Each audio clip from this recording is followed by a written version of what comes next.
ਜਵਾਹਰ ਜੀ ਸੂਸਾਂ ਵਾਲਿਆਂ ਦੇ ਸਾਲਾਨਾ ਜੋੜ ਮੇਲੇ ਦੇ ਸਬੰਧ ਵਿੱਚ Gurdwara Sikh centre of New York Queens village ਵਿਖੇ 7 ਜੁਲਾਈ 2019 ਦਿਨ ਐਤਵਾਰ ਨੂੰ ਵਿਸ਼ੇਸ਼ ਸਮਾਗਮ ਕਰਵਾਏ ਜਾ ਰਹੇ ਹਨ। ਪੰਥ ਦੇ ਪ੍ਰਸਿੱਧ ਰਾਗੀ ਅਤੇ ਢਾਡੀ ਜਥੇ ਸੰਗਤਾਂ ਨੂੰ ਗੁਰੂ ਜਸ ਨਾਲ ਨਿਹਾਲ ਕਰਨਗੇ।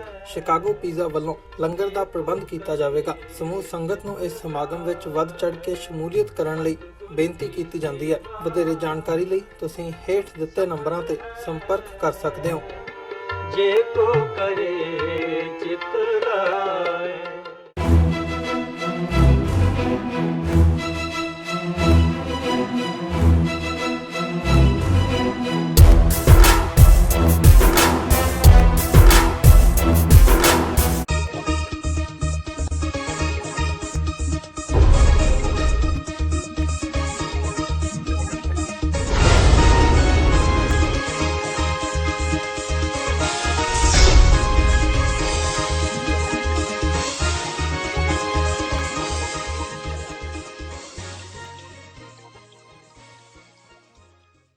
ਵਾਹਿਗੁਰੂ ਜੀ ਕਾ ਖਾਲਸਾ, ਵਾਹਿਗੁਰੂ ਜੀ ਕੀ ਫਤਿਹ। TV 84 ਦੇ ਸਾਰੇ ਦਰਸ਼ਕ ਤੇ ਸਰੋਤੇ ਜਿਹੜੇ ਸਾਡੇ ਨਾਲ ਇਸ ਵਕਤ ਨਾਰਥ ਅਮਰੀਕਾ ਦੇ ਵਿੱਚੋਂ ਜੁੜੇ ਹੋਏ ਆ ਜਾਂ ਫਿਰ ਸੋਸ਼ਲ ਮੀਡੀਆ ਦੇ ਰਾਹੀਂ ਦੁਨੀਆ ਭਰ ਦੇ ਵਿੱਚ ਸਾਨੂੰ ਦੇਖ ਰਹੇ ਆ, ਉਹਨਾਂ ਸਾਰਿਆਂ ਦਾ ਮੈਂ ਅਮਰਵੀਰ ਸਿੰਘ ਅੱਜ ਇਸ ਪ੍ਰੋਗਰਾਮ ਦੇ ਵਿੱਚ ਤਹਿ ਦਿਲੋਂ ਸਵਾਗਤ ਕਰਦਾ। ਵਿਊਅਰਸ, ਅੱਜ ਅਸੀਂ ਖਾਸ ਤੌਰ ਤੇ ਜਿਹੜੀ ਕਰਤਾਰਪੁਰ ਕੋਰੀਡੋਰ ਤੋਂ ਜਦੋਂ ਤੋਂ ਕਰਤਾਰਪੁਰ ਕੋਰੀਡੋਰ ਦਾ ਨੀਂਹ ਪੱਥਰ ਪਾਕਿਸਤਾਨ ਵੱਲੋਂ ਪਾਕਿਸਤਾਨ ਦੇ ਪ੍ਰਧਾਨ ਮੰਤਰੀ ਇਮਰਾਨ ਖਾਨ ਸਾਹਿਬ ਵੱਲੋਂ ਰੱਖਿਆ ਗਿਆ ਸੀ ਤੇ ਉਸ ਤੋਂ ਬਾਅਦ ਇੰਡੀਅਨ ਸਾਈਡ ਵੱਲੋਂ ਵੀ ਉਸੇ ਜੈਸਚਰ ਨੂੰ ਰੈਸਿਪਰੋਕੇਟ ਕੀਤਾ ਗਿਆ ਸੀ। ਇਹ ਤੋਂ ਬਾਅਦ ਜਿਹੜੀ ਦੋਵਾਂ ਪੰਜਾਬਾਂ ਦੇ ਵਿੱਚ ਸਿੱਖਾਂ ਤੇ ਮੁਸਲਮਾਨਾਂ ਦੇ ਵਿੱਚ ਖਾਸ ਤੌਰ ਤੇ ਆਪਸੀ ਜਿਹੜੀ ਸਾਂਝ ਪੈਦਾ ਹੋਈ ਹੈ, ਇਸ ਬਾਬਤ ਅੱਜ ਅਸੀਂ ਗੱਲਬਾਤ ਕਰਾਂਗੇ। ਪਿਛਲੇ ਦਿਨਾਂ ਦੇ ਵਿੱਚ ਅਸੀਂ ਦੇਖਿਆ ਮਹਾਰਾਜਾ ਰਣਜੀਤ ਸਿੰਘ ਦੀ ਬਰਸੀ ਨੂੰ ਮੁੱਖ ਰੱਖਦਿਆਂ ਹੋਇਆਂ ਲਾਹੌਰ ਦੇ ਕਿਲੇ ਦੇ ਵਿੱਚ ਮਹਾਰਾਜਾ ਰਣਜੀਤ ਸਿੰਘ ਦਾ ਜਿਹੜਾ ਬੁੱਤ ਹੈ ਉਹ ਸਥਾਪਿਤ ਕੀਤਾ ਗਿਆ, ਜਿਨ੍ਹਾਂ ਨੇ ਪੰਜਾਬ ਜਿਹੜਾ ਅਨਡਿਵਾਈਡਡ ਪੰਜਾਬ ਸੀ ਉਹਦੇ ਤੇ ਰੂਲ ਕੀਤਾ ਸੀ। ਇਹਦੀ ਕਿਤੇ ਨਾ ਕਿਤੇ ਪਾਕਿਸਤਾਨੀ ਸਾਈਡ ਤੋਂ ਜਦੋਂ ਅਸੀਂ ਦੇਖਦੇ ਹਾਂ ਤਾਂ ਕੁਝ ਫੈਕਸ਼ਨਸ ਇਹੋ ਜਿਹੇ ਨਜ਼ਰ ਆਏ ਨੇ ਜਿਨ੍ਹਾਂ ਦੇ ਵੱਲੋਂ ਇਸ ਕਦਮ ਦੀ ਵਿਰੋਧਤਾ ਕੀਤੀ ਗਈ ਹੈ, ਇਸ ਬੁੱਤ ਲਾਉਣ ਦਾ ਜਿਹੜਾ ਹੈ ਉਹ ਵਿਰੋਧ ਕੀਤਾ ਗਿਆ। ਉਸੇ ਕੰਟੈਕਸਟ ਦੇ ਵਿੱਚ ਜਦੋਂ ਅਸੀਂ ਇੱਧਰ ਸਾਡੇ ਵਾਲੇ ਪੰਜਾਬ ਦੀ ਗੱਲ ਕਰਦੇ ਹਾਂ ਤਾਂ ਇੱਧਰਲੇ ਪੰਜਾਬ ਦੇ ਵਿੱਚੋਂ ਅਸੀਂ ਦੇਖਦੇ ਹਾਂ ਕਿ ਕਰਤਾਰਪੁਰ ਕੋਰੀਡੋਰ ਦਾ ਜਿਹੜਾ ਸਾਰਾ ਘਟਨਾਕ੍ਰਮ ਇਸ ਵਕਤ ਚੱਲ ਰਿਹਾ। ਸਰਕਾਰੀ ਦਰਬਾਰੇ ਪੰਜਾਬ ਦੇ ਵਿੱਚ ਜਿਹੜੀਆਂ ਸਿੱਖ ਧਿਰਾਂ ਹੈ ਨੇ ਉਹ ਜੇ ਉਹਨਾਂ ਨੂੰ ਛੱਡ ਦਿੱਤਾ ਜਾਵੇ ਤਾਂ ਪੰਜਾਬ ਗਵਰਨਮੈਂਟ ਹੋਵੇ, ਕੈਪਟਨ ਅਮਰਿੰਦਰ ਸਿੰਘ ਹੋਣ ਜਾਂ ਅਕਾਲੀ ਦਲ ਬਾਦਲ ਦੇ ਜਿਹੜੇ ਪ੍ਰਧਾਨ ਨੇ ਸੁਖਬੀਰ ਸਿੰਘ ਬਾਦਲ, ਉਹਨਾਂ ਵੱਲੋਂ ਵੀ ਪਿਛਲੇ ਦਿਨਾਂ ਦੇ ਵਿੱਚ ਇਸ ਸਾਰੇ ਪਾਰਟ ਨੂੰ ਮੁੱਖ ਰੱਖਦਿਆਂ ਹੋਇਆਂ ਕਿਤੇ ਨਾ ਕਿਤੇ ਜਿਹੜੀ ਇਹਦੀ ਵਿਰੋਧਤਾ ਹੈ ਕਰਤਾਰਪੁਰ ਕੋਰੀਡੋਰ ਦੀ ਉਹ ਕੀਤੀ ਗਈ ਹੈ ਤੇ ਇਹਦੇ ਪਿੱਛੇ ਪਾਕਿਸਤਾਨ ਨੂੰ ਜਿਹੜਾ ਹੈ ਉਹ ਭੰਡਣ ਦੀ ਇੱਕ ਲਾਈਨ ਰੱਖੀ ਗਈ ਹੈ। ਸੋ ਜਿਹੜੀ ਇਹ ਵਿਰੋਧ ਹੋਣਾ ਹੈ ਕਰਤਾਰਪੁਰ ਕੋਰੀਡੋਰ ਦੇ ਮਾਮਲੇ ਦੇ ਵਿੱਚ ਇੱਧਰਲੀ ਸਾਈਡ ਤੋਂ ਸੁਖਬੀਰ ਬਾਦਲ ਜਾਂ ਅਸੀਂ ਜਦੋਂ ਸਾਰਿਆਂ ਦਾ ਰਵੱਈਆ ਦੇਖਦੇ ਹਾਂ ਇਸ ਪ੍ਰਤੀ, ਤੇ ਮਹਾਰਾਜਾ ਰਣਜੀਤ ਸਿੰਘ ਦਾ ਜਿਹੜਾ ਸਟੈਚੂ ਬੁੱਤ ਲਾਹੌਰ ਦੇ ਫੋਰਟ ਦੇ ਵਿੱਚ ਸਥਾਪਿਤ ਕੀਤਾ ਗਿਆ, ਉਹਦਾ ਵਿਰੋਧ ਪਾਕਿਸਤਾਨੀ ਸਾਈਡ ਤੋਂ ਕਿ ਜਿਹੜੇ ਫੈਕਸ਼ਨਸ ਨੇ ਉਹਨਾਂ ਵੱਲੋਂ ਹੋਣਾ ਕੀ ਮਾਇਨੇ ਰੱਖਦਾ ਹੈ, ਇਹਦੇ ਪਿੱਛੇ ਕਾਰਨ ਕੀ ਨੇ, ਇਸ ਦੇ ਉੱਤੇ ਅੱਜ ਅਸੀਂ ਗੱਲਬਾਤ ਕਰਾਂਗੇ। ਇਹ ਸਾਰੀ ਵਿਚਾਰ ਚਰਚਾ ਦੇ ਲਈ ਅੱਜ ਸਾਡੇ ਨਾਲ ਕੈਲੀਫੋਰਨੀਆ ਤੋਂ ਡਾਕਟਰ ਪ੍ਰਿਤਪਾਲ ਸਿੰਘ ਜਿਹੜੇ ਕਿ ਅਮਰੀਕਨ ਗੁਰਦੁਆਰਾ ਪ੍ਰਬੰਧਕ ਕਮੇਟੀ ਦੇ ਕੋਆਰਡੀਨੇਟਰ ਨੇ ਤੇ ਪਾਕਿਸਤਾਨ ਦੇ ਵਿੱਚ ਜਿਹੜੀਆਂ ਡਿਵੈਲਪਮੈਂਟਸ ਹੋ ਰਹੀਆਂ ਨੇ ਰੈਗੂਲਰਲੀ ਉਹਨਾਂ ਦੇ ਨਾਲ ਇਨ ਟੱਚ ਵੀ ਨੇ ਤੇ ਪਾਕਿਸਤਾਨ ਗੁਰਦੁਆਰਾ ਪ੍ਰਬੰਧਕ ਕਮੇਟੀ ਤੇ ਉੱਥੇ ਗੁਰਦੁਆਰਾ ਸਾਹਿਬਾਨਾਂ ਦੀ ਰੱਖ ਰਖਾਅ ਲਈ ਉਹ ਹਮੇਸ਼ਾ ਤਤਪਰ ਵੀ ਰਹੇ ਨੇ ਤੇ ਉਸ ਦੇ ਨਾਲ ਪਿਛਲੇ ਦਹਾਕਿਆਂ ਦੇ ਵਿੱਚ ਜੁੜੇ ਰਹੇ ਨੇ। ਸੋ ਇਹ ਸਾਰੀ ਗੱਲਬਾਤ ਦੇ ਲਈ ਸਾਡੇ ਨਾਲ ਆਓ ਅਸੀਂ ਡਾਕਟਰ ਪ੍ਰਿਤਪਾਲ ਸਿੰਘ ਦੇ ਨਾਲ ਅੱਜ ਦੀ ਜਿਹੜੀ ਇਹ ਗੱਲਬਾਤ ਹੈ ਉਹਦੀ ਸ਼ੁਰੂਆਤ ਕਰਦੇ ਹਾਂ। ਡਾਕਟਰ ਸਾਹਿਬ, ਤੁਹਾਡਾ ਸਵਾਗਤ ਹੈ ਜੀ। ਵਾਹਿਗੁਰੂ ਜੀ ਕਾ ਖਾਲਸਾ, ਵਾਹਿਗੁਰੂ ਜੀ ਕੀ ਫਤਿਹ। ਡਾਕਟਰ ਸਾਹਿਬ, ਮੈਂ ਸ਼ੁਰੂਆਤ ਕਰਨੀ ਚਾਹੂੰਗਾ ਜਿਹੜਾ ਮਹਾਰਾਜਾ ਰਣਜੀਤ ਸਿੰਘ ਦਾ ਬੁੱਤ ਸਥਾਪਿਤ ਕੀਤਾ ਗਿਆ ਉਹਦੀ ਇੱਕ ਤਾਂ ਦੋਵੇਂ ਪੰਜਾਬਾਂ ਦੀ ਅਸੀਂ ਖਾਸ ਤੌਰ ਤੇ ਕਰਤਾਰਪੁਰ ਕੋਰੀਡੋਰ ਤੋਂ ਬਾਅਦ ਆਪਸੀ ਜਿਹੜੀ ਸਾਂਝ ਦੀ ਲਾਈਨ ਦੇਖੀ ਹੈ ਉਹ ਸਾਰਿਆਂ ਨੂੰ ਨਜ਼ਰ ਆਉਂਦੀ ਹੈ। ਖਾਸ ਤੌਰ ਤੇ ਸਿੱਖਾਂ ਤੇ ਮੁਸਲਮਾਨਾਂ ਦੇ ਵਿੱਚ ਜਿਹੜਾ ਪਿਆਰ ਹੈ ਉਹ ਬੜੇ ਵੱਡੇ ਲੈਵਲ ਤੇ ਦੇਖਣ ਨੂੰ ਮਿਲਿਆ, ਪਰ ਜਿਹੜੀ ਇਹ ਵਿਰੋਧਤਾ ਹੋਈ ਹੈ ਥੋੜੀ ਬਹੁਤੀ, ਇਹਦਾ ਕੀ ਕਾਰਨ ਸਮਝਦੇ ਹੋ? ਇਹਦੇ ਜਿਹੜੇ ਆਰਟੀਕਲਸ ਈਵਨ ਜਿਹੜੇ ਪ੍ਰੈਸਟੀਜੀਅਸ ਨਿਊਜ਼ਪੇਪਰਸ ਨੇ ਪਾਕਿਸਤਾਨ ਦੇ ਕਿਤੇ ਨਾ ਕਿਤੇ ਉਹਨਾਂ ਦੇ ਵਿੱਚ ਵੀ ਲੱਗੇ ਨੇ। ਦੇਖੋ, ਸਭ ਤੋਂ ਪਹਿਲਾਂ ਤਾਂ ਤੁਹਾਡੇ ਅਦਾਰੇ ਦਾ ਤਹਿ ਦਿਲ ਤੋਂ ਧੰਨਵਾਦ ਕਿ ਜਿਹੜੇ ਤੁਸੀਂ ਹਮੇਸ਼ਾ ਹੀ ਬੜੇ ਚੰਗੇ ਇਸ਼ੂ ਲੈ ਕੇ ਸੰਗਤਾਂ ਦੇ ਸਾਹਮਣੇ ਸਾਨੂੰ ਰੂਬਰੂ ਕਰਦੇ ਹੋ ਤੇ ਧੰਨਵਾਦ ਜਿਹੜਾ ਸਾਹਿਬ। ਤੁਹਾਡਾ ਸਵਾਲ ਹੈ, ਇਹ ਦੇਖੋ ਇਹਦੀ ਜਿਹੜਾ ਵਿਰੋਧਤਾ ਹੋਈ ਆ ਜਾਂ ਹਮਾਇਤ ਹੋਈ ਆ ਕਿਸੇ ਲੈਵਲ ਤੇ, ਇਹਦੀ ਇੱਕ ਪਰਤ ਨਹੀਂ ਹੈਗੀ। ਜੀ। ਹਰ ਜਗ੍ਹਾ ਹੀ ਕੋਈ ਨਾ ਕੋਈ ਸੱਜਣ, ਕੋਈ ਨਾ ਕੋਈ ਪੁਰਸ਼ ਇਹੋ ਜਿਹੇ ਜ਼ਰੂਰ ਬੈਠੇ ਹੁੰਦੇ ਆ ਜਿਹੜੇ ਇਹਨਾਂ ਗੱਲਾਂ ਦਾ ਵਿਰੋਧ ਕਰਦੇ ਨੇ, ਪਰ ਕੁੱਲ ਮਿਲਾ ਕੇ ਇਸ ਗੱਲ ਦਾ ਸਾਰੇ ਪਾਸਿਓਂ ਸਵਾਗਤ ਹੋਇਆ। ਤੇ ਬੇਸਿਕਲੀ ਜਿਹੜਾ ਉਹਨਾਂ ਦਾ ਲਾਈਫ ਸਟਾਈਲ, ਜਿਹੜਾ ਸਾਈਜ਼ ਆ ਸਟੈਚੂ ਉੱਥੇ ਲਾਇਆ, ਇਹ ਬੜਾ ਪ੍ਰਭਾਵਸ਼ਾਲੀ ਆ। ਹਾਲਾਂਕਿ ਪੰਥ ਦੇ ਵਿੱਚ ਜਿਹੜੀ ਬੁੱਤ ਲਾਉਣ ਦੀ ਜਾਂ ਬੁੱਤਾਂ ਦੀ ਗੱਲ ਤਾਂ ਨਹੀਂ ਹੈਗੀ, ਪਰ ਜਿਸ ਤਰੀਕੇ ਦੇ ਨਾਲ ਉਹਨਾਂ ਨੇ ਇਸ ਬੁੱਤ ਦੀ ਸਥਾਪਨਾ ਕੀਤੀ ਹੈ, ਉਹਨਾਂ ਦੇ ਸਟੈਚੂ ਦੀ, ਜਿਹੜਾ ਘੋੜੇ ਤੇ ਚੜ੍ਹ ਕੇ ਇੱਕ ਤਿਆਰ ਸਿਪਾਹੀ ਔਰ ਇੱਕ ਰਾਜੇ ਦੇ ਰੂਪ ਵਿੱਚ ਉਹਨਾਂ ਨੂੰ ਦਿਖਾਇਆ ਗਿਆ, ਇਹ ਬਹੁਤ ਹੀ ਇੱਕ ਸ਼ਲਾਘਾਯੋਗ ਕਦਮ ਹੈ। ਔਰ ਇਹਦੇ ਮਗਰ ਜਿਹੜੀ ਭਾਵਨਾ ਇਹ ਸਿੱਖ ਮੁਸਲਿਮ ਫਰੈਂਡਸ਼ਿਪ ਦੀ ਇੱਕ ਪਾਸੇ, ਤੇ ਦੂਸਰਾ ਦੇਖੋ ਉਹ ਮਹਾਰਾਜਾ ਰਣਜੀਤ ਸਿੰਘ ਨੇ ਇੱਕ ਲੰਬਾ ਸਮਾਂ ਉਸ ਧਰਤੀ ਤੇ ਰਾਜ ਕੀਤਾ, ਔਰ ਉਹਦੀ ਜਿਹੜੀ ਮਿਸਾਲ ਆ, ਜੇ ਆਪਾਂ ਉਸ ਸਮੇਂ ਦੇ ਵਿੱਚ ਪਿੱਛੇ ਜਾਈਏ ਤੇ ਇਦਾਂ ਦੇ ਰਾਜ ਦੀ ਮਿਸਾਲ ਕਿਤੇ ਨਹੀਂ ਮਿਲਦੀ, ਜਿਹੜਾ ਕਸ਼ਮੀਰ ਤੋਂ ਲੈ ਕੇ ਇੱਧਰ ਸਿੰਧ ਤੱਕ, ਫਿਰ ਪਸ਼ਾਵਰ ਦਾ ਸਾਰਾ ਹਿੱਸਾ ਔਰ ਕੰਧਾਰ ਦੇ ਬਾਰਡਰ ਤੱਕ ਜਿਹੜਾ ਰਾਜ ਆ ਸਾਡਾ ਲੱਗਦਾ ਸੀਗਾ। ਸੋ ਇਹ ਇੱਕ ਬੜਾ ਉਹਨਾਂ ਦਾ ਸ਼ਲਾਘਾਯੋਗ ਕਦਮ ਹੈ ਜਿਹੜਾ ਉਹਨਾਂ ਨੇ ਕੀਤਾ। ਔਰ ਬੇਸਿਕਲੀ ਜਿਹੜੇ ਲੋਕਾਂ ਨੇ ਉਸ ਧਰਤੀ ਤੇ ਰਾਜ ਕੀਤਾ, ਇਹ ਇੱਕ ਕਿਸਮ ਦੀ ਉਹਨਾਂ ਦੀ ਮੈਂ ਸਮਝਦਾ ਰੈਕੋਗਨੀਸ਼ਨ ਹੈ। ਤੇ ਔਰ ਲਾਇਆ ਵੀ ਜਿਹੜਾ ਬੁੱਤ ਆ ਉਸ ਕਿਲ੍ਹੇ ਦੇ ਵਿੱਚ ਲਾਇਆ, ਔਰ ਜਿਨ੍ਹਾਂ ਲੋਕਾਂ ਨੂੰ ਉਸ ਕਿਲ੍ਹੇ ਦੇ ਨੂੰ ਦੇਖਣ ਦਾ ਮੌਕਾ ਮਿਲਿਆ ਹੋਵੇ, ਉਹਨਾਂ ਨੂੰ ਜ਼ਰੂਰ ਪਤਾ ਕਿ ਸਿੱਖ ਰਾਜ ਦੀਆਂ ਜਿਹੜੀਆਂ ਬਹੁਤ ਸਾਰੀਆਂ ਨਿਸ਼ਾਨੀਆਂ, ਖਾਸ ਤੌਰ ਤੇ ਮਹਾਰਾਜਾ ਰਣਜੀਤ ਸਿੰਘ ਨਾਲ ਸੰਬੰਧਿਤ, ਜਿਹੜਾ ਉਹਨਾਂ ਦਾ ਘੋੜਾ ਬਹੁਤ ਪਿਆਰਾ ਘੋੜਾ ਸੀ ਲਿੱਲੀ, ਉਹਨੂੰ ਵੀ ਉਹਨੇ ਉਸੇ ਤਰ੍ਹਾਂ ਸਟਾਫ ਕਰਕੇ ਰੱਖਿਆ ਹੋਇਆ। ਫਿਰ ਉਹਨਾਂ ਦੇ ਸ਼ਾਸਤਰ ਤੇ ਹੋਰ ਅਜਿਹਾ ਸਮਾਨ, ਬਸਤਰ ਜਾਂ ਜੰਗੀ ਬਸਤਰ ਜਿਹੜੇ ਨੇ, ਉਹ ਕਿਲ੍ਹੇ ਦੇ ਵਿੱਚ ਉਹਨੇ ਕਾਫੀ ਮਹਿਫੂਜ਼ ਕਰਕੇ ਰੱਖੇ ਹੋਏ ਨੇ।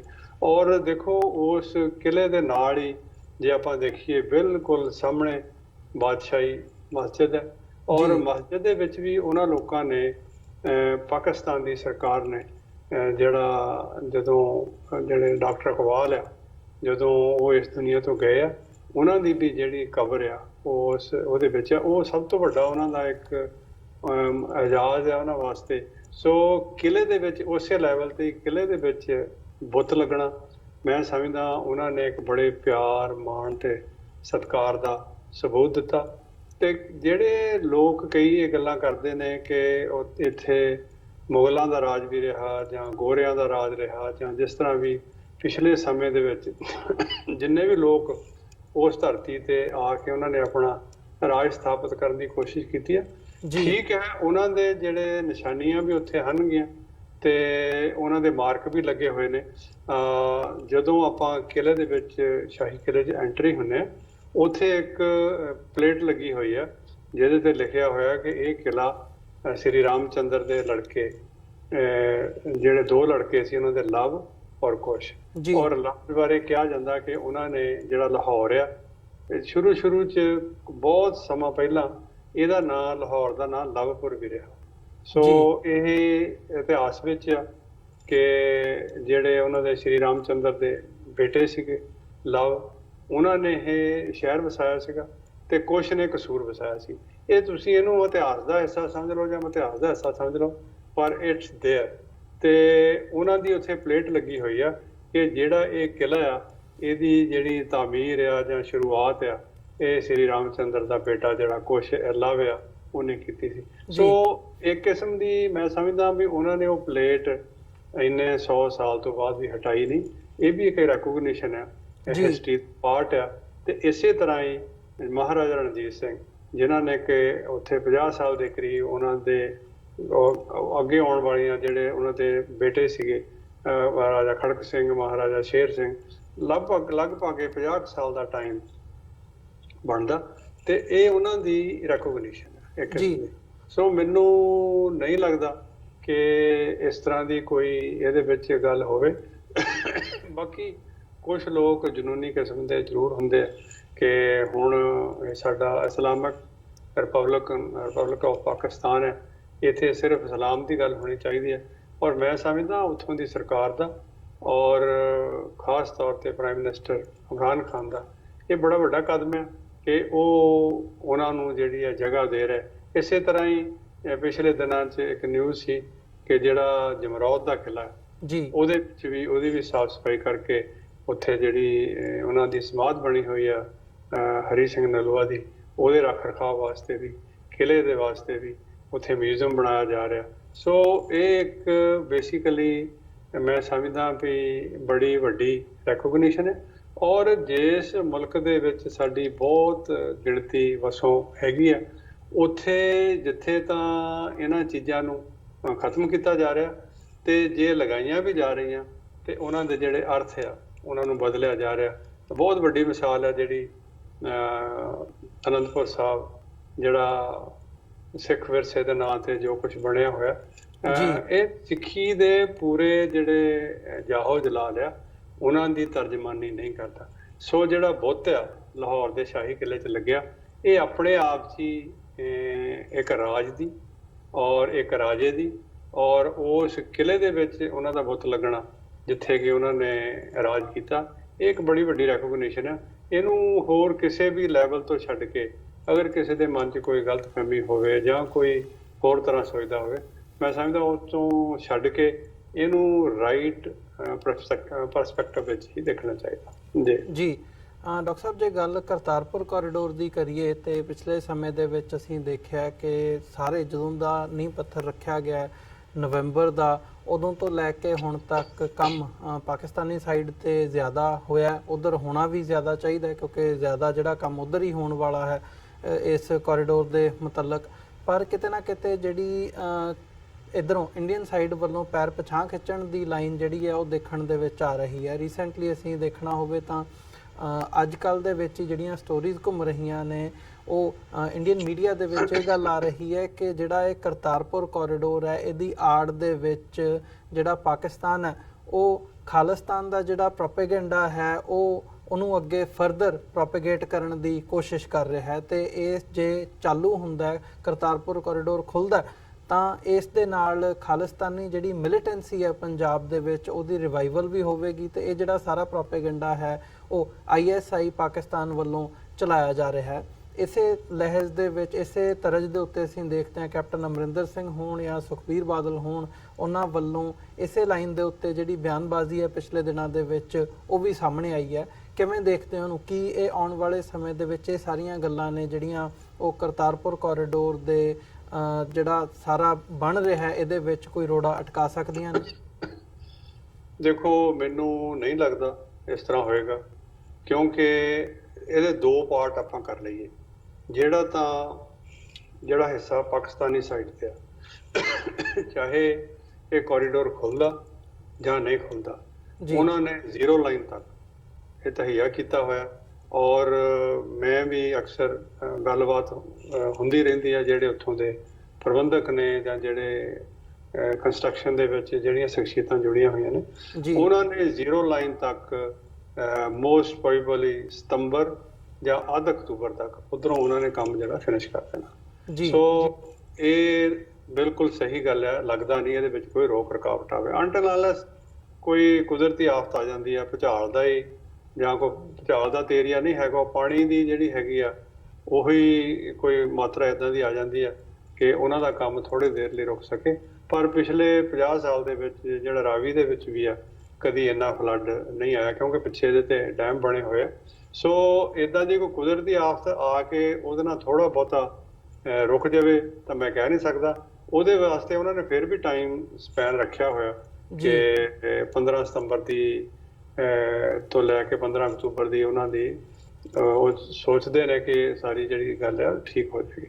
ਬਾਕੀ ਜਿਹੜੀ ਮਿਲੀਟੈਂਸੀ ਦੀ ਲਾਈਨ ਆ ਜਾਂ ਖਾਲਿਸਤਾਨ ਦੀ ਪ੍ਰਚਾਰ ਦੀ ਲਾਈਨ ਆ, ਉਹ ਦੇਖੋ ਨਾ ਤਾਂ ਉਹ ਕਿਸੇ ਨੂੰ ਉਤਸ਼ਾਹਿਤ ਕਰਦੇ ਆ ਨਾ ਹੀ ਕਿਸੇ ਨੂੰ ਰੋਕਦੇ ਆ।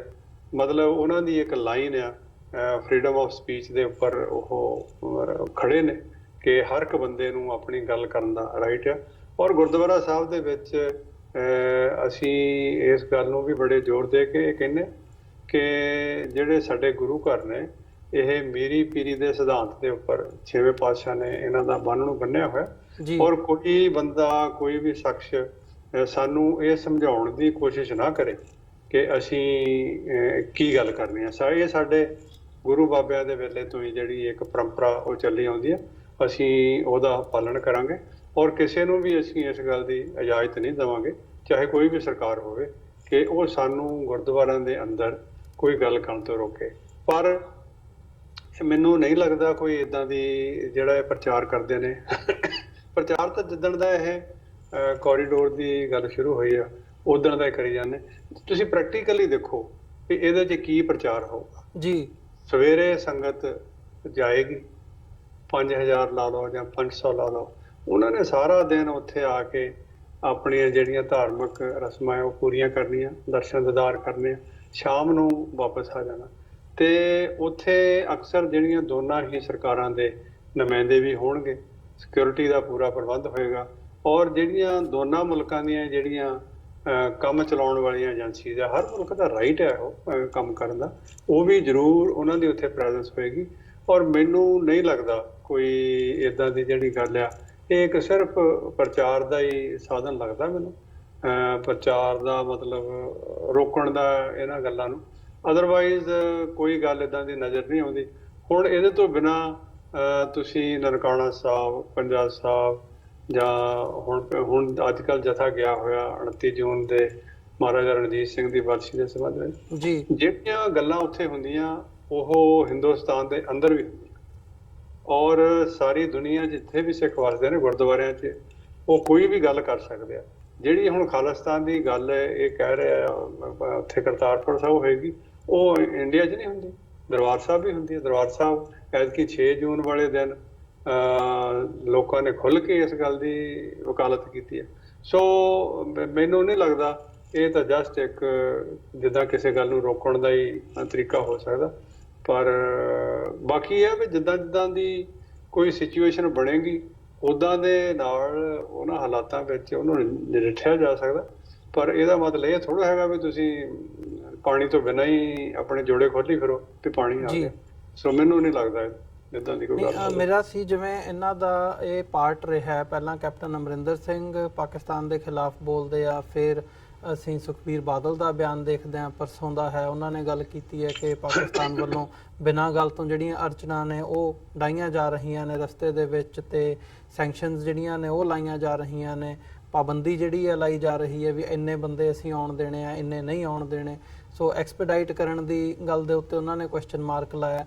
ਤੇ ਅੱਜ ਜਿਹੜੀ ਮੀਡੀਆ ਦੇ ਵਿੱਚ ਇਹ ਖਬਰ ਹੈਗੀ ਹੈ ਕਿ ਇਹਨੂੰ ਖਾਲਿਸਤਾਨ ਦੇ ਨਾਲ ISI ਦੇ ਕੋਰੀਡੋਰ ਨੂੰ ਸਾਰੇ ਨੂੰ ਕਰਤਾਰਪੁਰ ਕੋਰੀਡੋਰ ਨੂੰ ISI ਦੇ ਨਾਲ ਤੇ ਖਾਲਿਸਤਾਨ ਦੇ ਨਾਲ ਜੋੜ ਕੇ ਜਿਹੜੀ ਪੇਸ਼ ਕਰਨ ਦੀ ਇੱਕ ਮੀਡੀਆ ਦੇ ਵਿੱਚ ਲਾਈਨ ਦੇਖਣ ਨੂੰ ਮਿਲ ਰਹੀ ਹੈ। ਇੱਕ ਸਵਾਲ ਖੜਾ ਹੁੰਦਾ ਹੈ ਵੀ ਜਿਵੇਂ ਜਿਹੜੀ ਪਿਛਲੀ ਮੀਟਿੰਗ ਅਪ੍ਰੈਲ ਦੇ ਵਿੱਚ ਹੋਣੀ ਸੀ ਦੋਵਾਂ ਦੀ, ਇੰਡੀਆ ਤੇ ਪਾਕਿਸਤਾਨ ਦਾ ਜਿਹੜਾ ਡੈਲੀਗੇਸ਼ਨ ਹੈ ਕਰਤਾਰਪੁਰ ਕੋਰੀਡੋਰ ਤੇ, ਉਹ ਉਹਨਾਂ ਨੇ ਇਹ ਕਹਿ ਕੇ ਕੈਂਸਲ ਕਰ ਦਿੱਤੀ ਸੀ ਕਿ ਜਿਹੜੇ ਪਾਕਿਸਤਾਨੀ ਸਾਈਡ ਤੇ ਪਾਕਿਸਤਾਨ ਗੁਰਦੁਆਰਾ ਪ੍ਰਬੰਧਕ ਕਮੇਟੀ ਦੇ ਨੁਮਾਇੰਦੇ ਜਿਹੜੇ ਇਸ ਦੇ ਵਿੱਚ ਇਨਵੋਲਵਡ ਨੇ ਉਹ ਖਾਲਿਸਤਾਨ ਦੀ ਗੱਲ ਕਰਦੇ ਆ, ਇਸ ਕਰਕੇ ਅਸੀਂ ਮੀਟਿੰਗ ਕੈਂਸਲ ਕਰਦੇ ਹਾਂ। ਸੋ ਹੁਣ ਆਉਣ ਵਾਲੀ 10 ਦਿਨਾਂ ਦੇ ਵਿੱਚ 14 ਤਰੀਕ ਨੂੰ 14 ਜੁਲਾਈ ਨੂੰ ਜਿਹੜੀ ਦੁਬਾਰਾ ਜਿਹੜੀ ਮੀਟਿੰਗ ਹੈ ਉਹ ਹੋਣ ਜਾ ਰਹੀ ਹੈ। ਕੀ ਇਹ ਲਾਈਨ ਦੁਬਾਰਾ ਕੀਤੀ ਜਾ ਸਕਦੀ ਹੈ ਕਿ ਕੋਈ ਨਾ ਕੋਈ ਬਹਾਨਾ ਬਣਾ ਕੇ ਜਾਂ ਹੋਰ ਉਹ ਕਰਕੇ ਅਗਲੀ ਜਿਹੜੀ ਆਉਣ ਵਾਲੀ ਮੀਟਿੰਗ ਹੈ ਉਹ ਵੀ ਕੈਂਸਲ ਕਰ ਦਿੱਤੀ ਜਾਵੇ? ਦੇਖੋ ਇਹ ਤਾਂ 10 ਤਰੀਕ ਨੂੰ ਹੀ 14 ਤਰੀਕ ਨੂੰ ਹੀ ਪਤਾ ਲੱਗੇਗਾ ਕਿ ਇਹਦੇ ਬਾਰੇ ਉਹ ਕੀ ਕਹਿੰਦੇ ਆ। ਤੇ ਮੈਨੂੰ ਜਿਹੜਾ ਮੇਰਾ ਇੱਕ ਮਤਲਬ ਆਪਣੀ ਮੇਰੀ ਮਨ ਦੀ ਭਾਵਨਾ ਕਹਿ ਲਓ ਜਾਂ ਜਿਹਨੂੰ ਗਟ ਫੀਲਿੰਗ ਕਹਿ ਲਓ, ਉਹ ਇਹੀ ਆ ਕਿ ਅਲਟੀਮੇਟਲੀ ਇਹ ਜਿਹੜੀ ਗੱਲ ਆ ਉਹ ਸਿਰੇ ਚੜ੍ਹੇਗੀ। ਮੈਂ ਪਿਛਲੇ ਦਿਨਾਂ ਵਿੱਚ ਵੀ ਤੁਹਾਡੇ ਮਾਧਿਅਮ ਦੇ ਰਾਹੀਂ ਇਹ ਗੱਲ ਕੀਤੀ ਸੀ ਕਿ ਇਹ ਜਿਹੜਾ ਕੋਰੀਡੋਰ ਹੈ ਇਹ ਇਕੱਲਾ ਕੋਰੀਡੋਰ ਨਹੀਂ ਹੈਗਾ, ਇਹਦੇ ਪਿੱਛੇ ਬਹੁਤ ਕੁਝ ਜੁੜਿਆ ਹੋਇਆ, ਬਹੁਤ ਮੁਲਕਾਂ ਦੇ ਇਹਦੇ ਵਿੱਚ ਭਾਵਨਾਵਾਂ, ਉਹਨਾਂ ਦੇ ਯਤਨ ਔਰ ਇਹਨੂੰ ਪੀਸ ਬ੍ਰਿਜ ਕਹਿ ਲਓ ਜਾਂ ਦੋਨਾਂ ਮੁਲਕਾਂ ਦੇ ਸੰਬੰਧ ਸੁਧਾਰਨ ਵਾਸਤੇ ਕਹਿ ਲਓ। ਪਰ ਜਿਹੜੀਆਂ ਇੱਦਾਂ ਦੀਆਂ ਗੱਲਾਂ ਸਰਦਾਰ ਅਮਰਿੰਦਰ ਸਿੰਘ ਉਹਨਾਂ ਦਾ ਬੜਾ ਸਤਿਕਾਰ ਰਿਹਾ ਜਦੋਂ ਉਹਨਾਂ ਨੇ 1984 ਦੇ ਦਰਬਾਰ ਸਾਹਿਬ ਦੇ ਹਮਲੇ ਦੇ ਦੌਰਾਨ ਛੱਡੀ ਸੀ, ਆਪਣੀ ਸੀਟ ਛੱਡੀ ਸੀ ਪਾਰਲੀਮੈਂਟ ਦੀ। ਜੀ। ਉਹਦੇ ਤੋਂ ਬਾਅਦ 'ਚ ਵੀ ਜਿਹੜੀ ਉਹਨਾਂ ਦੀ ਪਹਿਲੀ ਟਰਮ ਸੀ ਉਹਨਾਂ ਨੇ ਕੋਈ ਅਜਿਹੀ ਗੱਲ ਨਹੀਂ ਕੀਤੀ। ਪਰ ਅੱਜ ਕੱਲ ਜਿਹੜਾ ਉਹਨਾਂ ਦਾ ਐਟੀਟਿਊਡ ਆ ਪਤਾ ਨਹੀਂ ਕਿਉਂ ਬਦਲਿਆ ਹੋਇਆ ਕਾਫੀ।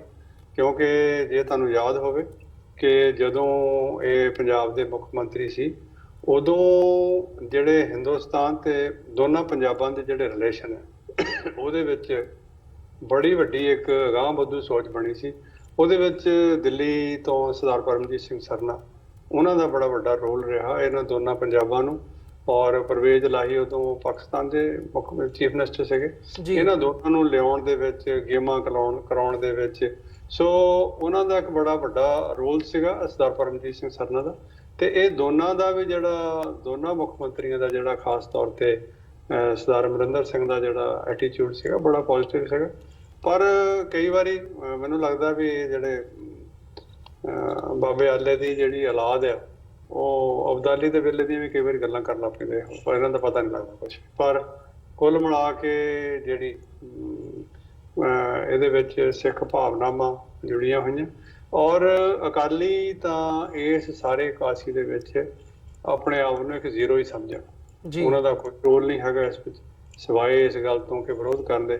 ਰਾਦਰ ਉਹ ਹੁਣ 550 ਸਾਲਾ ਜਿਹੜਾ ਪਹਿਲੇ ਪਾਤਸ਼ਾਹ ਦਾ ਆਗਮਨ ਪੁਰਬ ਆ ਉਹਦੀ ਆੜ ਦੇ ਵਿੱਚ ਜਾਂ ਅਜਿਹੀਆਂ ਗੱਲਾਂ ਕਰਕੇ ਆਪਣੇ ਆਪ ਨੂੰ ਪੰਥਕ ਹੋਣ ਦਾ ਸਬੂਤ ਦੇ ਕੇ ਪੰਥਕ ਪਲੇਟਫਾਰਮ ਦੇ ਉੱਪਰ ਅੱਗੇ ਆਉਣ ਦੀ ਕੋਸ਼ਿਸ਼ ਕਰ ਰਹੇ।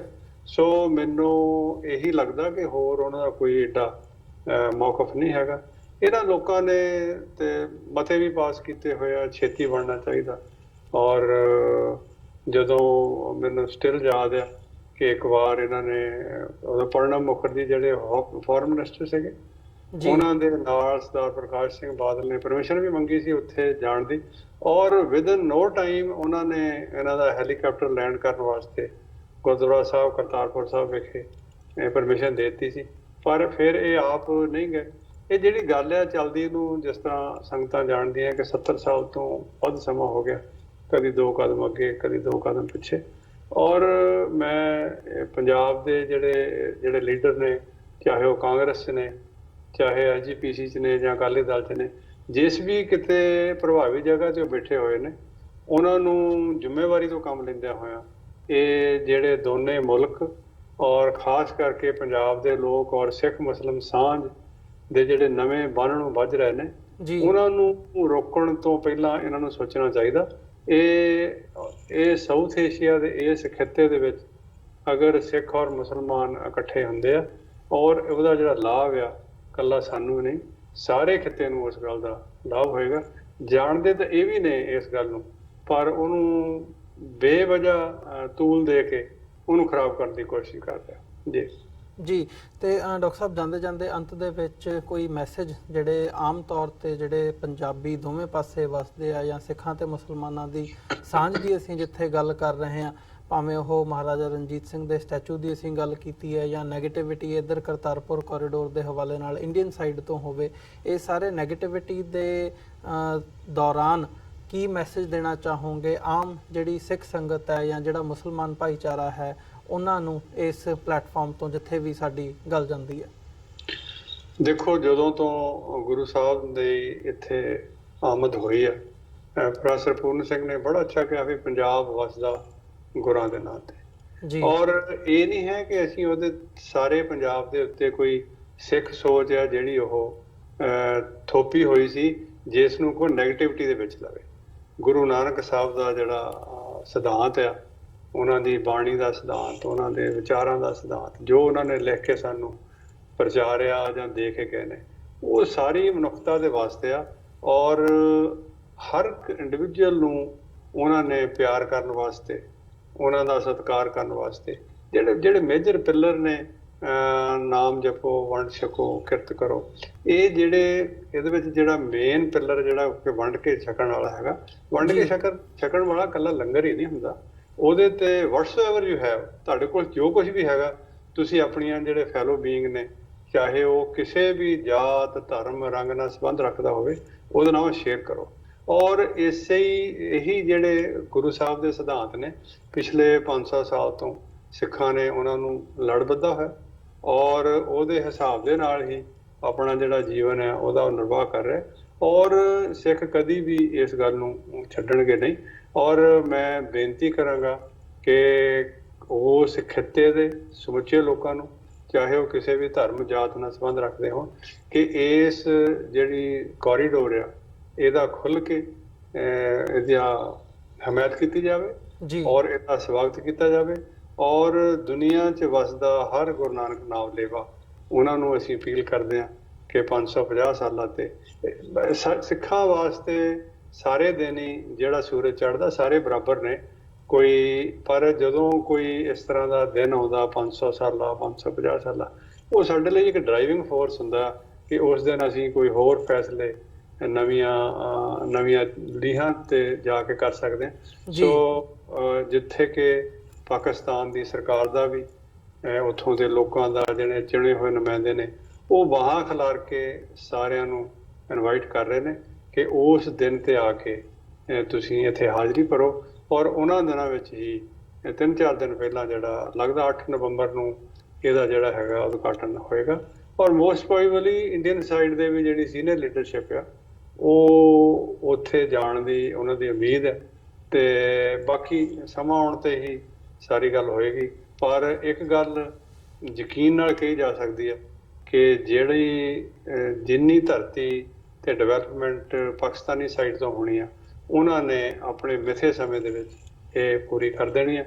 ਔਰ ਅਸੀਂ ਅਰਦਾਸ ਕਰਦੇ ਹਾਂ ਕਿ ਸਿੱਖਾਂ ਨੂੰ ਉਹ ਪੰਥ ਨੂੰ ਉਹ ਦਿਨ ਦੇਖਣ ਨੂੰ ਨਸੀਬ ਹੋਣ ਜਦੋਂ ਉਹ ਤੁਰ ਕੇ ਉਸ ਸਥਾਨ ਦੇ ਦਰਸ਼ਨ ਦੀਦਾਰ ਕਰ ਸਕਣ। ਜੀ ਬਿਲਕੁਲ ਡਾਕਟਰ ਸਾਹਿਬ, ਤੁਹਾਡਾ ਬਹੁਤ ਬਹੁਤ ਧੰਨਵਾਦ। ਤੁਸੀਂ ਆਪਣਾ ਸਮਾਂ ਕੱਢਿਆ ਤੇ ਸਾਡੇ ਨਾਲ ਵਿਚਾਰਾਂ ਦੀ ਸਾਂਝ ਪਾਈ ਹੈ। ਸੋ ਅੱਜ ਦੇ ਸ਼ੋਅ ਦੇ ਵਿੱਚ ਇੱਥੇ ਹੀ ਇਜਾਜ਼ਤ ਚਾਹਾਂਗੇ ਜੀ। ਫਤਿਹ ਦੀ ਸਾਂਝ ਪਾਈ ਅੰਤ ਦੇ ਵਿੱਚ। ਵਾਹਿਗੁਰੂ ਜੀ ਕਾ ਖਾਲਸਾ, ਵਾਹਿਗੁਰੂ ਜੀ ਕੀ ਫਤਿਹ। ਵੀਅਰਸ, ਉਮੀਦ ਕਰਦੇ ਹਾਂ ਸਾਡੀ ਜਿਹੜੀ ਇਹ ਅੱਜ ਦੀ ਗੱਲਬਾਤ ਸੀ ਅਮਰੀਕਨ ਗੁਰਦੁਆਰਾ ਪ੍ਰਬੰਧਕ ਕਮੇਟੀ ਦੇ ਕੋਆਰਡੀਨੇਟਰ ਡਾਕਟਰ ਪ੍ਰਿਤਪਾਲ ਸਿੰਘ ਹੋਰਾਂ ਦੇ ਨਾਲ, ਇਹ ਤੁਹਾਨੂੰ ਜ਼ਰੂਰ ਪਸੰਦ ਆਈ ਹੋਵੇਗੀ। ਸੋ ਜਾਂਦੇ ਜਾਂਦੇ ਤੁਹਾਡੇ ਚਰਨਾਂ ਦੇ ਵਿੱਚ ਵੀ ਬੇਨਤੀ ਕਰਦੇ ਹਾਂ, TV84 ਨੂੰ ਅੱਗੇ ਵਧਾਉਣ ਦੇ ਲਈ ਸਾਨੂੰ ਤੁਹਾਡੀ ਸਹਾਇਤਾ ਦੀ ਲੋੜ ਹੈ। TV84 ਨੂੰ ਡੋਨੇਟ ਕਰਨ ਦੇ ਲਈ ਤੁਸੀਂ ਸਾਡੀ ਵੈਬਸਾਈਟ www.tv84.tv ਤੇ ਜਾ ਕੇ ਸਾਨੂੰ ਡੋਨੇਟ ਕਰ ਸਕਦੇ ਹੋ ਤੇ ਮੰਥਲੀ ਡੋਨੇਸ਼ਨਸ ਦੇ ਲਈ ਪਲੇਜ ਕਰ ਸਕਦੇ ਹੋ। ਜੇ ਚੈੱਕ ਰਾਹੀਂ ਡੋਨੇਸ਼ਨਸ ਭੇਜਣੀਆਂ ਚਾਹੁੰਦੇ ਹੋ ਤਾਂ TV84 ਦੇ ਨਾਮ ਦਾ ਚੈੱਕ ਬਣਾ ਕੇ ਤੁਸੀਂ ਸਾਨੂੰ ਸਾਡੇ ਐਡਰੈਸ ਤੇ ਮੇਲ ਕਰ ਸਕਦੇ ਹੋ।